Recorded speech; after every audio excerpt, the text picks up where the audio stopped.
Hello friends, पीकेपी study point में आपका स्वागत है। इस वीडियो में हम सब मापन तथा मापक या टॉपिक से संबंधित जितने भी इम्पोर्टेंट क्वेश्चन बनते हैं उन सभी क्वेश्चन को बारी बारी से सॉल्व करेंगे।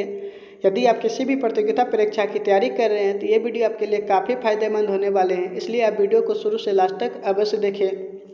वीडियो स्टार्ट करने से पहले आपसे एक रिक्वेस्ट है, यदि आप हमारे चैनल पर पहली बार जुड़े हैं तो चैनल को सब्सक्राइब कर बेल आइकन दबा दीजिए। साथ ही साथ वीडियो को लाइक और शेयर अवश्य कीजिए। चलते हैं, पहला नंबर क्वेश्चन को सॉल्व करना स्टार्ट करते हैं। देखिए क्या लिखा है, एक एटमॉस्फेयर कितने पास्कल के बराबर होता है। तो आपको बताना है एक एटमॉस्फेयर 1.01 गुना 10⁵ पास्कल के बराबर होता है। तो एक का ऑप्शन नंबर ए बिल्कुल करेक्ट है।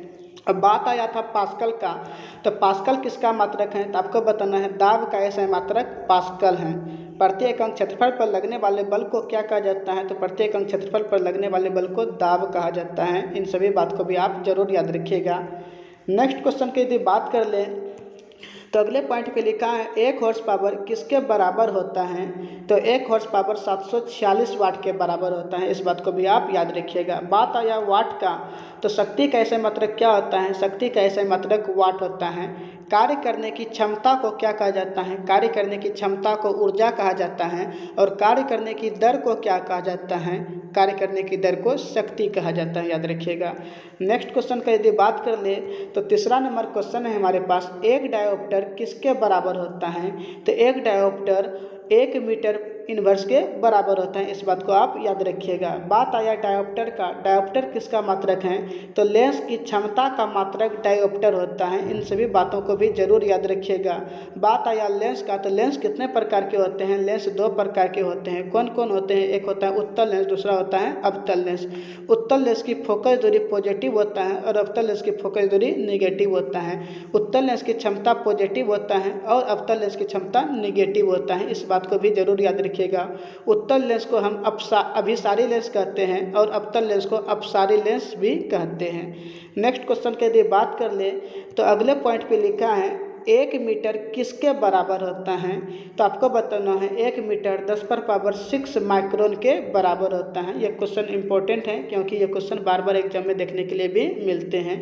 उसके अगले पॉइंट पे यदि बात कर ले तो नेक्स्ट क्वेश्चन है प्रतिदीप्ति की माप निम्न में से किसके द्वारा की जाती है। तो प्रतिदीप्ति की माप निम्न में से किसके द्वारा की जाती है। इसका राइट आंसर हो जाएंगे option number C, lux meter के द्वारा। किसके द्वारा। प्रतिदीप्ति का माप लक्स मीटर के द्वारा की जाती है। नेक्स्ट बात कर ले तो यहाँ पे है पीएच मीटर। तो पीएच स्केल का खोज किसने किया था। पीएच स्केल का खोज सोरेनसन ने किया था। इसके द्वारा किसी भी पदार्थ की अम्लीयता, क्षारीयता या उदासीनता का पता लगाया जाता है। नेक्स्ट यदि बात कर ले क्वेश्चन नंबर 6 का, तो 6 नंबर क्वेश्चन है 1 किलोवाट घंटा कितने जूल के बराबर होता है। तो आपको बताना है 1 किलोवाट घंटा 3.6 गुना 10⁻6 जूल के बराबर होता है। और 1 किलोवाट घंटा को ही 1 यूनिट कहा जाता है, याद रखिएगा इस बात को भी। नेक्स्ट क्वेश्चन का यदि बात कर ले तो अगले पॉइंट पे लिखा हुआ है 7 नंबर क्वेश्चन, 1 किलोवाट के बराबर क्या होता है। 4 ऑप्शन है हमारे पास। 1 किलोवाट किसके बराबर होता है। तो आपको बताना है 1 किलोवाट 1000 जूल प्रति सेकंड के बराबर होता है, याद रखिएगा।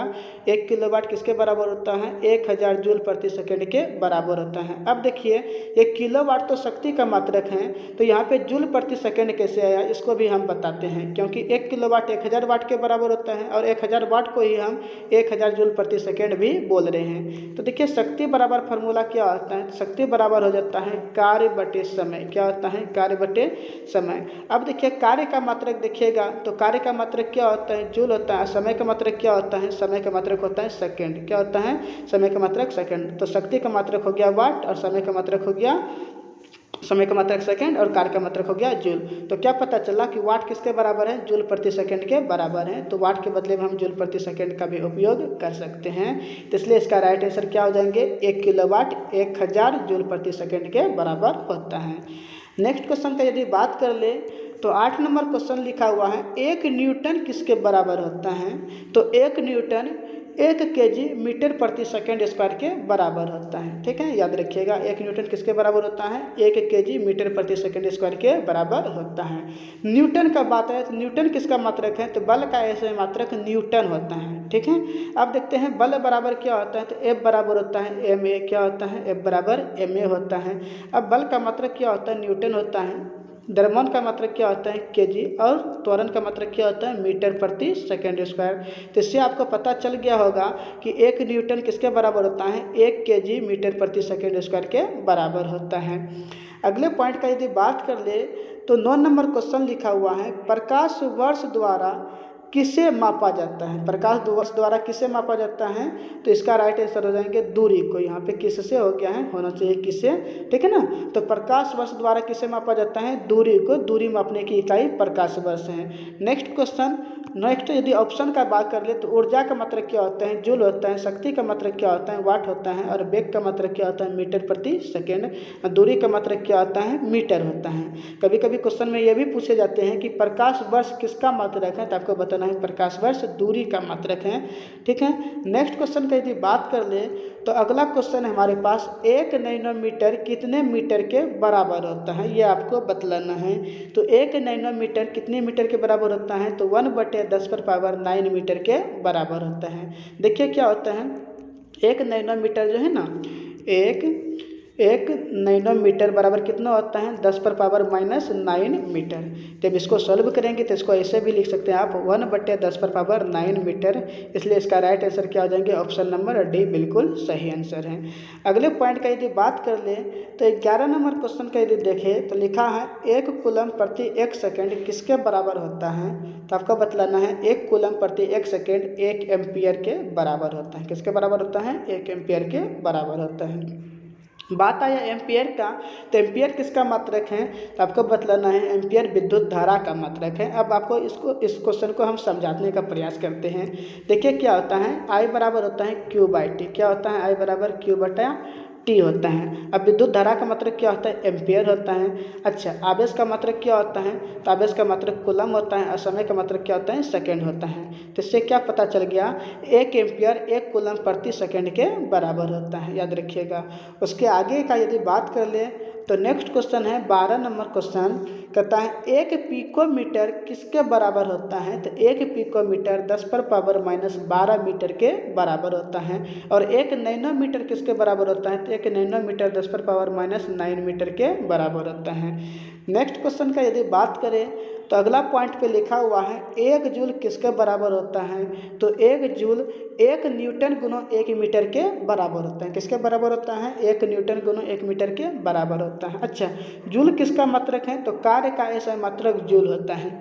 अब हम आपको इसको समझा देते हैं कि आखिर एक जूल 1 न्यूटन गुना 1 मीटर के बराबर कैसे होता है। तो देखिए कार्य बराबर फार्मूला क्या होता है? सबसे पहले फार्मूला आपको याद रखने की जरूरत है। तो कार्य बराबर होता है बल गुना विस्थापन। क्या होता है? बल गुना विस्थापन, याद रखिएगा।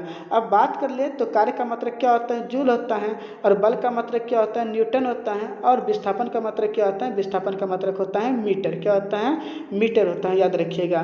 तो क्या पता चल गया कि 1 जूल किसके बराबर होता है? 1 जूल 1 न्यूटन गुना 1 मीटर के बराबर होता है। ठीक है, उसके अगले पॉइंट का यदि बात कर ले 14 नंबर क्वेश्चन का, तो 14 नंबर क्वेश्चन है एक विशेष घर में 5 दिन में 100 इकाई ऊर्जा की खपत होती है। यदि ऊर्जा को जूल में परिवर्तित किया जाए तो यह कितना जूल के बराबर होगा?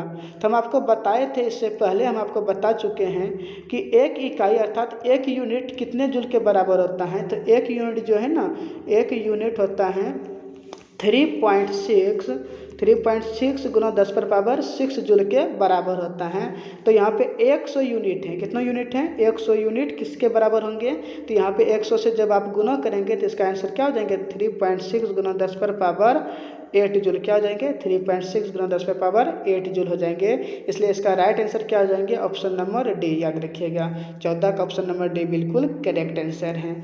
नेक्स्ट क्वेश्चन की यदि बात कर ले, नेक्स्ट क्वेश्चन है 15 नंबर, कहता है कौन सा यंत्र समुद्र के स्तर से ऊपर की वस्तुओं को देखने के लिए पनडुब्बी में प्रयोग किया जाता है? ऑप्शन ए में है पायरोमीटर, एपिडियास्कोप, पेरिस्कोप, ओडोमीटर। यहाँ देखिए एक जैसा दो क्वेश्चन है, इसको हम काट देते हैं। तो याद रखिएगा, पनडुब्बी में प्रयोग किए जाने वाले यंत्र का नाम क्या है? पायरोमीटर। राइट आंसर क्या हो जाएंगे इसका? पायरोमीटर की सहायता से आप समुद्र के नीचे से ऊपर की वस्तु को आप देख सकते हैं।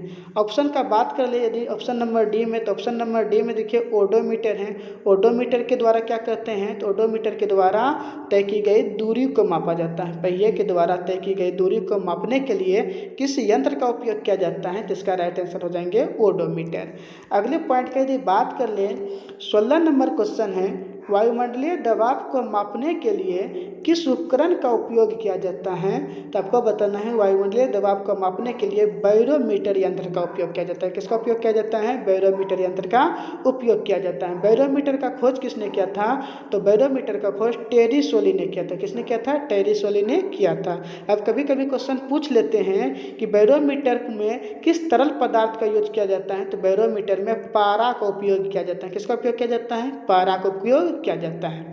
अब देखिए वायुमंडलीय दबाव का बात आया था, तो इससे संबंधित और क्वेश्चन हम आपको बताने का प्रयास करते हैं। तो इससे क्वेश्चन पूछे जाते हैं कि यदि बैरोमीटर का पाठ्यांक एकाएक नीचे गिर क्या होता है?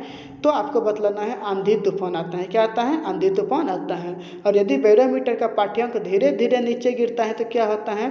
तो यदि बैरोमीटर का पाठ्यांक धीरे धीरे नीचे गिरेगा तो वर्षा होगी। क्या होगी? वर्षा होगी। और यदि बैरोमीटर का पाठ्यांक धीरे धीरे ऊपर चढ़ता है तो क्या होता है?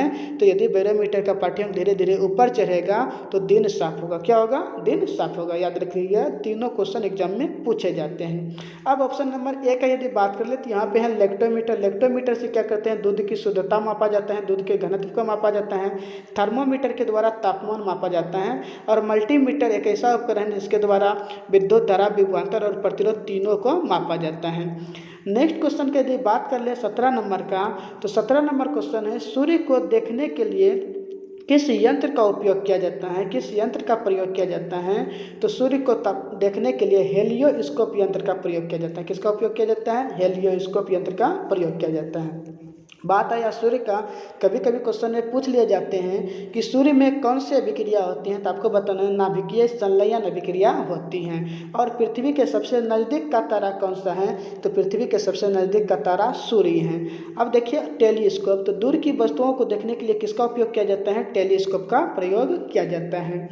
18 नंबर क्वेश्चन की यदि बात करें तो 18 नंबर क्वेश्चन है हमारे पास, विभवांतर को मापने के लिए किस उपकरण का उपयोग किया जाता है? तो विभवांतर को मापने के लिए वोल्ट मीटर का उपयोग किया जाता है। किसका उपयोग किया जाता है? वोल्ट मीटर का उपयोग किया जाता है। ऑप्शन ए में यदि बात करें तो ऑप्शन ए में है आमीटर। तो आमीटर के द्वारा क्या मापते हैं? तो आमीटर के द्वारा विद्युत धारा को मापा जाता है। और गैल्वेनोमीटर के द्वारा क्या करते हैं? तो गैल्वेनोमीटर के द्वारा विद्युत धारा की दिशा को ज्ञात किया जाता है। याद रखिएगा, विद्युत धारा की दिशा को ज्ञात करने के लिए गैल्वेनोमीटर यंत्र का उपयोग किया जाता है। और विद्युत धारा को मापने के लिए आमीटर यंत्र का उपयोग किया जाता है। विभवांतर को मापने के लिए वोल्ट मीटर यंत्र का उपयोग किया जाता है। अब देखिए आदर्श आमीटर का प्रतिरोध कितना होता है? तो आदर्श आमीटर का प्रतिरोध 0 होता है। और आदर्श वोल्ट मीटर का प्रतिरोध कितना होता है? आदर्श वोल्ट मीटर का प्रतिरोध अनंत होता है। एम मीटर को हमेशा विद्युत परिपथ में श्रेणी क्रम में जोड़ा जाता है।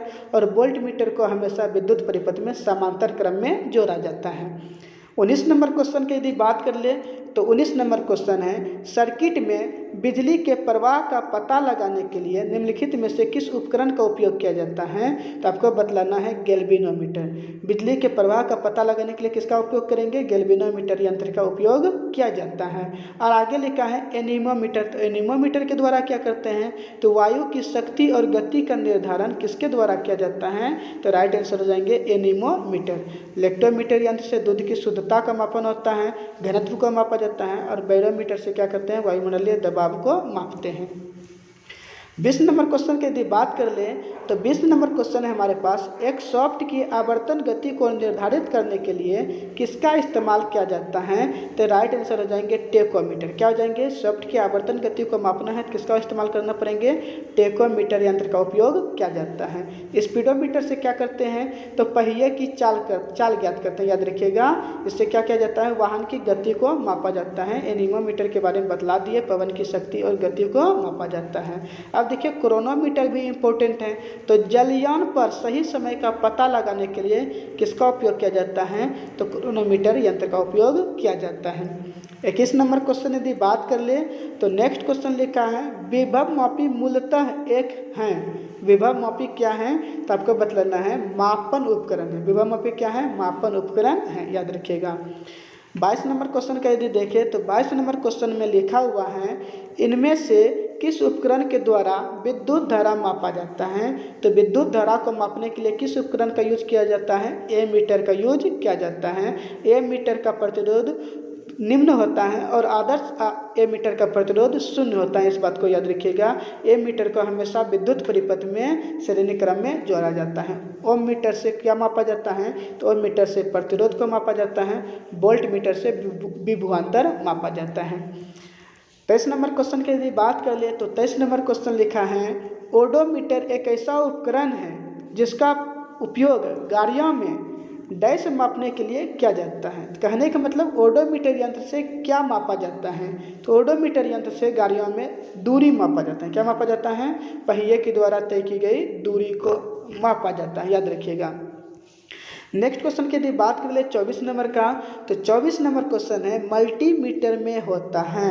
तो मल्टीमीटर यंत्र में क्या क्या लगा होता है? तो आपको बतलाना है वोल्ट मीटर, करेंट मीटर और ओम मीटर, याद रखिएगा। वोल्ट मीटर, करेंट मीटर और ओम मीटर लगा होता है। तो ऑप्शन नंबर क्या हो जाएंगे? डी बिल्कुल राइट आंसर है। नेक्स्ट क्वेश्चन की यदि बात कर लें 25 नंबर क्वेश्चन देखिए क्या लिखा है। 25 नंबर क्वेश्चन कहते हैं रिएक्टर पैमाने के बारे में निम्नलिखित में से क्या गलत है? 4 ऑप्शन दिया गया है। 4 ऑप्शन में से आपको बतलाना है इनमें से कौन सा ऑप्शन बिल्कुल गलत है। तो देखिए पढ़ना स्टार्ट करते हैं। ऑप्शन कहता है इसे 1935 ईस्वी में चार्ल्स रिक्टर और गुटेनबर्ग के द्वारा खोजा गया। यह बिल्कुल करेक्ट आंसर है, करेक्ट ऑप्शन है। आगे देखिए क्या करता है, बी नंबर ऑप्शन है, कहता है यह एक लघु गुणिकीय पैमाना है। यह भी सही है, ऊपर वाला भी सही था। कहता है इसे भूकंप मापी के उपयोग द्वारा नापा जा सकता है। यह भी सही है। और अगले पॉइंट पे लिखा है रिएक्टर पैमाने पर 8 से 9 तीव्रता का अर्थ होता है हल्का भूकंप। क्या होता है? हल्का भूकंप। तो ये बिल्कुल गलत बात है। 8 से 9 तीव्रता का अर्थ बहुत ज़्यादा भूकंप होता है, भारी भूकंप होता है, इसलिए ये गलत कह रहे हैं। तो राइट आंसर क्या हो जाएंगे? ऑप्शन नंबर डी हो जाएंगे, याद रख लीजिएगा। उसके अगले पॉइंट की यदि बात कर ले तो 26 नंबर क्वेश्चन क्या कहते हैं? 26 नंबर क्वेश्चन देखिए कहते हैं तरल पदार्थ के घनत्व को मापने के लिए किसका प्रयोग किया जाता है? तो घनत्व को मापने के लिए किसका प्रयोग किया जाता है? हाइड्रोमीटर यंत्र का प्रयोग किया जाता है। और आर्द्रता को मापने के लिए आर्द्रता मापी बोलिए या हाइग्रोमीटर यंत्र का प्रयोग किया जाता है। दोनों बात को याद रखिए, यहाँ हाइड्रोमीटर और आर्द्रता को मापने के लिए हाइग्रोमीटर। ऑप्शन नंबर डी में यदि बात कर ले तो समुद्र की गहराई को मापने के लिए किसका उपयोग किया जाता है? तो समुद्र की गहराई को मापने के लिए फाइदोमीटर, किसका उपयोग किया जाता है? फाइदोमीटर यंत्र का उपयोग किया जाता है, याद रखिएगा। 27 नंबर क्वेश्चन देखिए क्या कहते हैं। 27 नंबर क्वेश्चन है हमारे पास पानी के अंदर की वस्तुओं का पता लगाने के लिए निम्न में से किस उपकरण का उपयोग किया जाता है?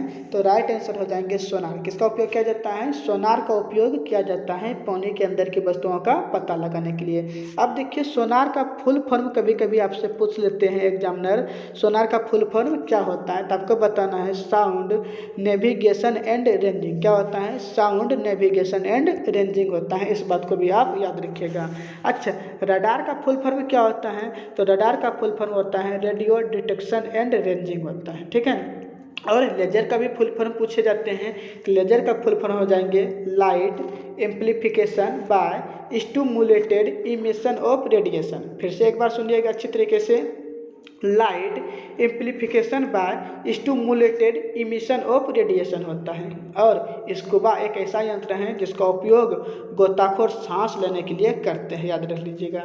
28 नंबर क्वेश्चन की यदि बात करें तो 28 नंबर क्वेश्चन लिखा हुआ है जहाज में क्या मापने के लिए इको लोकेशन का उपयोग किया जाता है? तो जहाज में किसको मापने के लिए इको लोकेशन का उपयोग किया जाता है? तो इसका राइट आंसर हो जाएंगे पानी की गहराई। किसकी गहराई? पानी की गहराई को मापने के लिए इको इकोलोकेशन यंत्र का उपयोग किया जाता है। अच्छा, समुद्र की गहराई को मापने के लिए किसका उपयोग किया जाता है? ये यदि क्वेश्चन पूछे आपसे तो बतलाना है समुद्र की गहराई को मापने के लिए फाइडोमीटर यंत्र का उपयोग किया जाता है। ठीक है, नेक्स्ट क्वेश्चन की यदि बात कर ले 29 नंबर क्वेश्चन का, तो देखिए 29 नंबर क्वेश्चन में लिखा है दूध के घनत्व को निर्धारित करने के लिए कौन सा उपकरण उपयोगित है? तो दूध के घनत्व को मापने के लिए किसका उपयोग किया जाता है? लैक्टोमीटर यंत्र का उपयोग किया जाता है, याद रख लीजिएगा। और थर्मामीटर का बात करें तो थर्मामीटर से क्या मापते हैं? थर्मामीटर से तापमान मापते हैं। क्या मापते हैं? तापमान मापते हैं। हाइड्रोमीटर से क्या मापते हैं? घनत्व मापा जाता है। और बैरोमीटर से वायुमंडलीय दाब को मापा जाता है। 30 नंबर क्वेश्चन की यदि बात कर ले तो 30 नंबर क्वेश्चन है हमारे पास, कहता है डैश वाहन की गति जानने में मदद करता है। कहने का मतलब है कि कौन सा यंत्र वाहन की गति को मापता है? तो इसका राइट आंसर हो जाएंगे स्पीडोमीटर। स्पीडोमीटर एक ऐसा यंत्र है जिसके द्वारा वाहन की गति को मापा जाता है। वोल्टमीटर के द्वारा विभवांतर मापा जाता है और लेक्टोमीटर के द्वारा दूध की शुद्धता को, घनत्व को ज्ञात किया जाता है। 31 नंबर की यदि बात कर ले तो 31 नंबर क्वेश्चन है डैश इकोलोकेशन का एक प्रकार है। 4 ऑप्शन है, 4 ऑप्शन में बतलाना है आपको कि इकोलोकेशन का एक प्रकार कौन सा है। तो आपको बतलाना है सोनार। क्या होता है? सोनार होता है। अब देखिए ऑप्शन नंबर बी में है आवृत्ति। तो आवृत्ति का मात्रक क्या होता है? तो आवृत्ति का मात्रक हर्ट्ज होता है। क्या होता है? हर्ट्ज होता है। इस बात को भी आप याद रख लीजिएगा। देखते हैं 32 नंबर क्वेश्चन क्या कहते हैं। 32 नंबर क्वेश्चन हमारे पास कहता है डैश का प्रयोग हवा की शक्ति और वेग को मापने के लिए किया जाता है। हवा की शक्ति और गति को मापने के लिए किस यंत्र का उपयोग किया जाता है? तो राइट आंसर हो जाएंगे एनीमोमीटर। क्या हो जाएंगे? एनीमोमीटर हो जाएंगे, याद रख लीजिएगा। और स्पीडोमीटर यंत्र से क्या करते हैं? तो स्पीडोमीटर यंत्र से वाहन का चाल ज्ञात किया जाता है। थर्मामीटर से क्या होता है? तापमान को मापा जाता है। अब आपको बतलाते हैं, देखिए क्या होता है, यदि हम कुछ मापन उपकरण का यदि याद कर लेते हैं तो कुछ तो ऑप्शन से भी छांट सकते हैं। इसलिए आप क्या कीजिए ना कि जितने भी मापन उपकरण है उसको याद करने का कोशिश कीजिए, प्रयास कीजिए बार बार देखने के लिए कॉपी में छाप करके, तो आपको ये सारे मापन उपकरण याद हो जाएंगे। तो देख रहे हैं ना आप सब, क्या होता है ना, स्पीडोमीटर, एनीमोमीटर, थर्मोमीटर, लेक्टोमीटर बार बार ऑप्शन में आते हैं, तो ऑप्शन से भी आप छांट सकते हैं। 33 नंबर क्वेश्चन की यदि बात कर ले, 33 नंबर क्वेश्चन में है मोटर गाड़ी का क्या मापता है? फिर से वही बात आ गया। तो मोटर गाड़ी का ऑडोमीटर क्या मापता है? दूरी मापता है। क्या मापता है? दूरी मापता है। इस बात को याद रख लीजिएगा। अच्छा, ईंधन का बात आया तो सबसे ज़्यादा उसमें अमाउंट किस ईंधन का होता है? सबसे ज़्यादा उसमें अमाउंट हाइड्रोजन का होता है। किसका होता है? हाइड्रोजन का होता है, याद रखिए। 34 नंबर क्वेश्चन देखते हैं। 34 नंबर क्वेश्चन कहते हैं उच्च तापमान को मापने के लिए प्रयोग में किसका कहता है? उच्च तापमान को मापने के लिए किसका उपयोग किया जाता है? तो उच्च तापमान को मापने के लिए पायरोमीटर यंत्र का उपयोग किया जाता है। किसका उपयोग किया जाता है? पायरोमीटर यंत्र का उपयोग किया जाता है। कभी कभी क्वेश्चन में पूछ लेते हैं दूर की वस्तुओं का तापमान को मापने के लिए किसका उपयोग किया जाता है? तो इसका भी राइट आंसर यही हो जाएंगे, पायरोमीटर यंत्र का उपयोग किया जाता है। अब डायनेमो के बारे में देखते हैं। डायनेमो एक ऐसी युक्ति है जो यांत्रिक ऊर्जा को विद्युत ऊर्जा में बदलता है। किसको बदलता है? यांत्रिक ऊर्जा को विद्युत ऊर्जा में बदलने का काम करता है। और क्रोनोमीटर के द्वारा जलयान पर समय का पता लगाया जाता है। ठीक है ना, समय को मापने के लिए क्रोनोमीटर के यंत्र का उपयोग किया जाता है। नेक्स्ट क्वेश्चन का बात करें तो अगले पॉइंट पे देखते हैं। नेक्स्ट क्वेश्चन क्या लिखा है? 35 नंबर क्वेश्चन है उड़ते हुए वायुयान की ऊंचाई को मापने के लिए किसका उपयोग किया जाता है? तो आपको बतलाना है उड़ते हुए वायुयान की ऊंचाई को मापने के लिए अल्टीमीटर यंत्र का उपयोग किया जाता है। किसका उपयोग किया जाता है? अल्टीमीटर यंत्र का उपयोग किया जाता है। ठीक है ना। कंप्यूटर का खोज किसने किया था? चार्ल्स बेबेज ने किया था, इसलिए कंप्यूटर का पिता चार्ल्स बेबेज को कहा जाता है।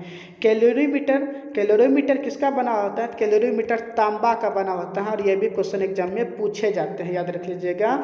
और बात आया ऑडियो फोन, ये ध्वनि से संबंधित हैं। अगले पॉइंट का यदि बात कर ले, कहता है 36 नंबर में वर्षा को मापने के लिए किस उपकरण का उपयोग किया जाता है?